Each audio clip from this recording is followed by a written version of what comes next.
Welcome back to my channel Nupur classes. दोस्तों, आज हम लोग चैप्टर पढ़ेंगे संघर्ष के कारण मैं तुनक मिजाजी हो गया। एनसीईआरटी की बुक पसंद से चैप्टर 18। इसमें हम लोग धनराज पिल्ले जी की एक भेंट वार्ता सुनेंगे, धनराज जी के व्यक्तित्व के बारे में जानेंगे। तो धनराज जी की जो भेंट वार्ता है ये हो रही है, ये हॉकी के एक प्रसिद्ध खिलाड़ी हैं, इनकी भेंट वार्ता विनीता पांडे जी के साथ हुई है और उन्होंने इनके व्यक्तित्व को काफ़ी उभारने की कोशिश की है। तो सबसे पहले आज हम जानते हैं इनके व्यक्तित्व के बारे में। धनराज जी बचपन में पुणे की तंग गलियों में रहते थे। बचपन बड़ी कठिनाइयों से बीता क्योंकि पारिवारिक व आर्थिक मजबूरियां आड़े आ जाती थी। अधिक पढ़ाई इन्होंने ना की, केवल 10वीं तक की ही पढ़ाई इन्होंने की। ये स्वभाव से बड़े ही तुनक मिजाजी हैं। किसी को भी साफ साफ स्पष्ट रूप से कोई भी बात कहने में ये ज़रा भी नहीं हिचकिचाते हैं और ये देखने में बहुत सुंदर नहीं हैं।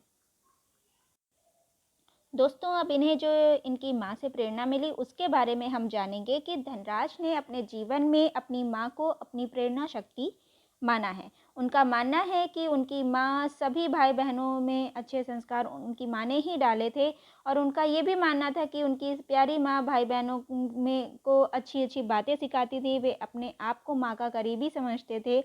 उनकी माँ ने ही उन्हें प्रेरणा दी कि वे प्रसिद्धि के साथ साथ विनम्रता भी बहुत ज़रूरी होती है। वे अपनी भाभी को भी अपनी माँ की ही भांति मानते थे।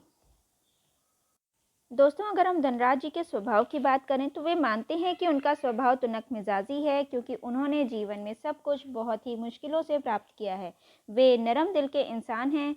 किसी का भी वो दुख नहीं देख सकते। अपने परिवार, करीबी रिश्तेदारों व मित्रों की बहुत कद्र करते हैं। अपनी किसी भी गलती के लिए किसी से भी माफ़ी मांगने में उन्हें ज़रा भी शर्म महसूस नहीं होती है। दोस्तों, अगर हम बात करें तो शुरू में तो उनके पास हॉकी स्टिक भी नहीं थी। जब उनके बड़े भाई को भारतीय कैंप के लिए चुना गया तो उन्होंने अपनी स्टिक धनराज को दे दी। बस तब से तो उनके हाथ में जादू आ गया। 1985 में जूनियर राष्ट्रीय हॉकी में, 1986 में इन्हें सीनियर टीम में डाला गया। इसके बाद आल्विन एशिया कप जीतने के बाद उन्होंने जीवन में पीछे मुड़कर कभी नहीं देखा। निरंतर सफलता की सीढ़ियां चढ़ते चले गए, यहाँ तक कि उन्हें राष्ट्रपति ने भी सराहा।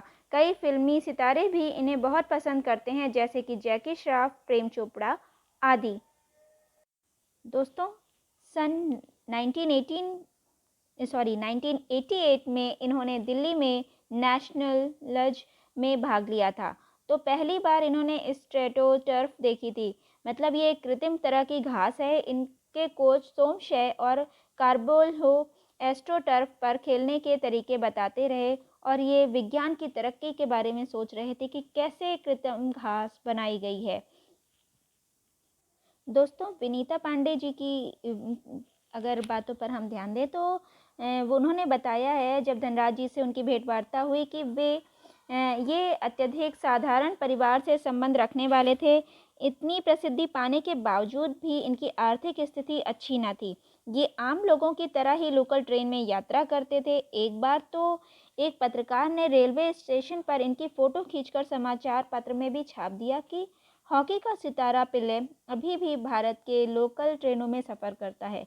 इन्हें शोहरत तो मिली, लेकिन आर्थिक स्थिति अधिक मजबूत न बना पाए। यहाँ तक कि घर और कार लेना भी इनके लिए मुश्किल रहा। जीवन की चाह।